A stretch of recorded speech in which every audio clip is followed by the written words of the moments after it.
Bonsoir à vous tous et merci d'être avec nous. C'est le programme du soir sur New World Info ce mardi. Nous commençons avec le décryptage de l'actualité et nous parlons aujourd'hui de l'Algérie. On va parler de la révision constitutionnelle. Quels en sont les enjeux? Les Algériens étaient appelés à voter ce dimanche pour ou contre la révision de la Constitution, un projet initié par le président Abdelmadjid Tebboune et présenté par le pouvoir comme censé répondre aux aspirations du Irak. Les Algériens ont massivement boudé ce scrutin. Nous en parlons tout de suite avec Mamadou Diouf, notre éditorialiste. Bonsoir, Mamadou Diouf. Bonsoir, Samuel. Il faut dire d'emblée que ce projet de révision constitutionnelle était pour le pouvoir une manière de répondre au Irak. Oui, une manière je dirais plutôt de ne pas répondre au Irak, puisque au niveau du Irak, les gens ont toujours posé ce problème de refondation de la nation algérienne. Et cette refondation de l'État algérien devait passer également par un référendum. Ils avaient bien parlé de constitution, ils avaient bien posé des problèmes. Il y a même eu des débats entre des membres de la société civile disant qu'il faut revoir la constitution, en disant même tel aspect il faut revoir, tel autre aspect il faut revoir. Ce n'est pas que l'Irak était contre un référendum sur la constitution, mais il ne voulait pas de ces référendums sur la Constitution, puisque c'est la montagne qu'ils avaient prévue, alors qu'ici, les gens ont fait exprès de s'organiser pour que la montagne accouche d'une souris.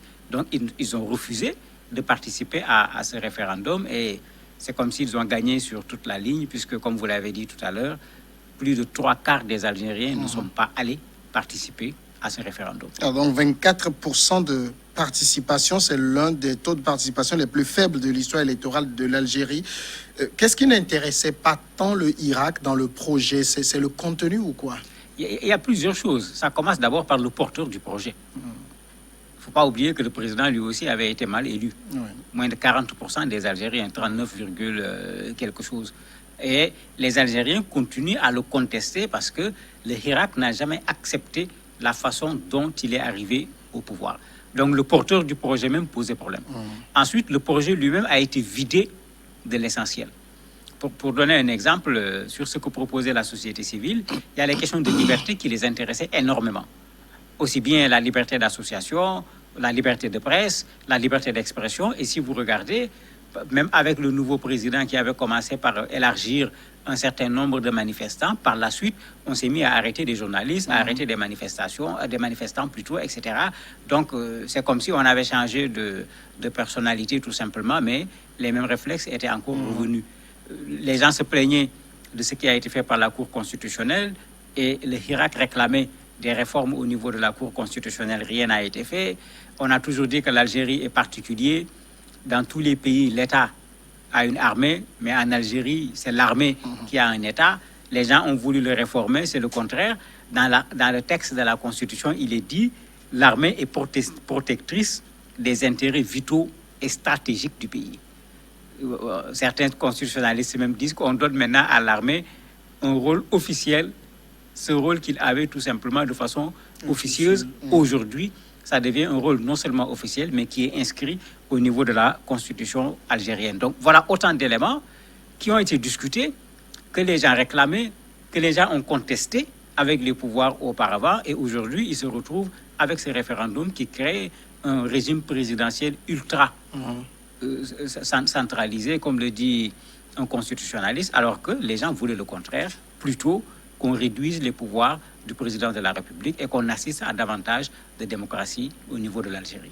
Alors, qu'est-ce qui n'a pas marché pour que ce projet obtienne l'adhésion? Vous l'avez dit, il y a d'abord le porteur, il y a le contenu, mais est-ce que dans le fond, en tout cas ce qui a été proposé comme révision n'a pas fait l'objet de discussions, d'assises avec les forces vives algériennes? Non, ça n'a pas fait l'objet de discussions. Il y a eu des discussions sous deux ordres.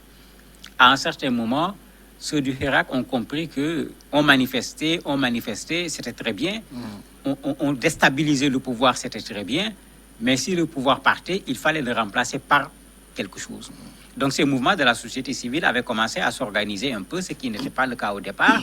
Il y a eu des assises qui ont eu lieu où les gens ont discuté sur des questions, sur la transition, la durée, le contenu de la transition, etc. Et donc il y avait des propositions concrètes qui étaient là finalement, ce n'était plus la première opposition systématique spontanée.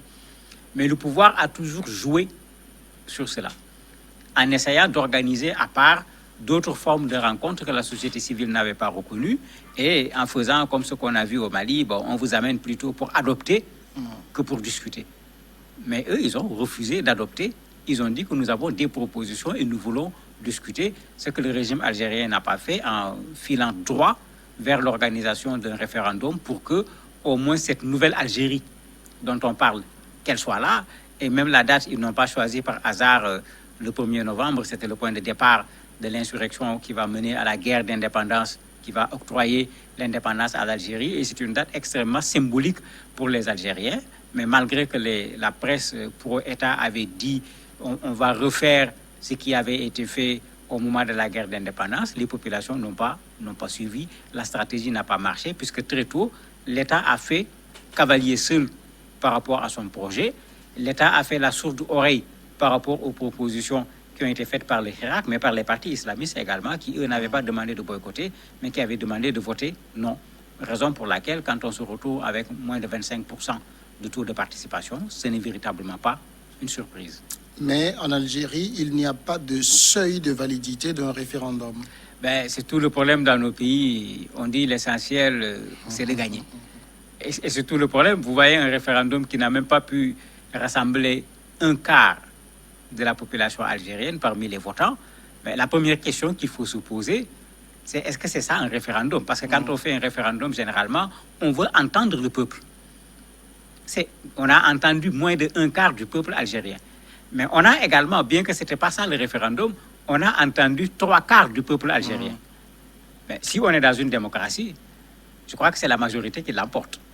Et ici, la majorité, clairement, ne veut pas de cette constitution algérienne. Mais malheureusement, comme vous le dites, la loi n'a pas dit si le référendum ou bien si l'élection n'a pas permis de rassembler un quart ou bien 30% des votants, l'élection n'est pas valable, comme ça se fait dans les pays qui respectent la démocratie. Donc même si c'était 10%, légalement, il y a eu référendum. Légalement, une nouvelle constitution a été votée par, malheureusement, les Algériens, même si c'est une infime partie des Algériens. Et le oui l'a majoritairement emporté 66,8%. Ben, tout à fait, puisque à part les partis islamistes qui avaient demandé qu'on vote non, les autres n'ont pas voté. Donc ceux qui sont allés voter, c'est ceux qui se retrouvaient dans la constitution qui a été proposée par le pouvoir. Et bien sûr, ces gens sont allés voter oui.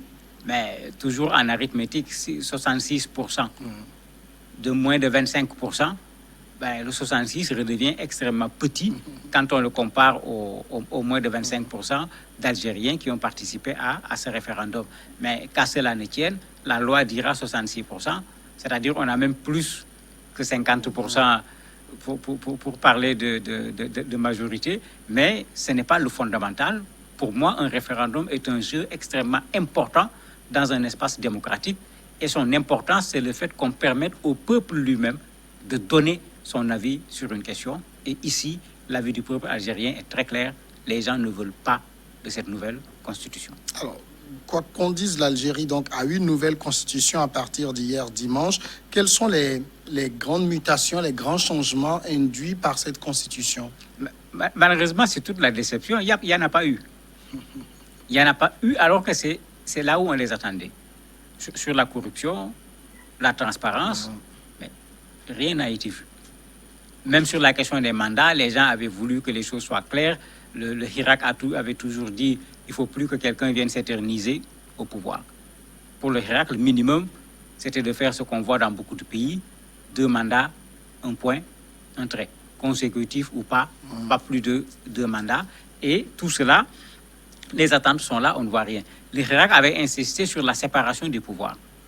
Ils étaient même allés loin en disant qu'également, pour ce qui est de la justice, il faut qu'on fasse en sorte que, au niveau du Conseil supérieur de la magistrature, que le ministre de la Justice n'y soit pas, que le procureur de la République n'y soit pas, etc. Vraiment, il y a eu un travail de fond qui a été fait par des gens qui voulaient vraiment de cette Algérie nouvelle dont on parle. Bien sûr, ils ont pioché un peu certains aspects, mais comme le dit le constitutionnaliste Cherbi, il n'y a pas une cause fondamentale qui a été soulevée par le Hirak qui a été véritablement pris en compte.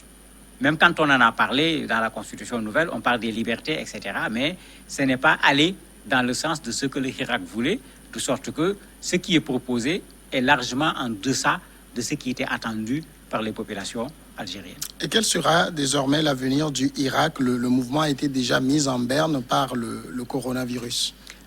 Je me dis que ceux qui avaient dit très tôt que Corona a tué le Hirak se sont trompés, parce que ceux qui ont boycotté, c'est le mot d'ordre du Hirak qui a été respecté.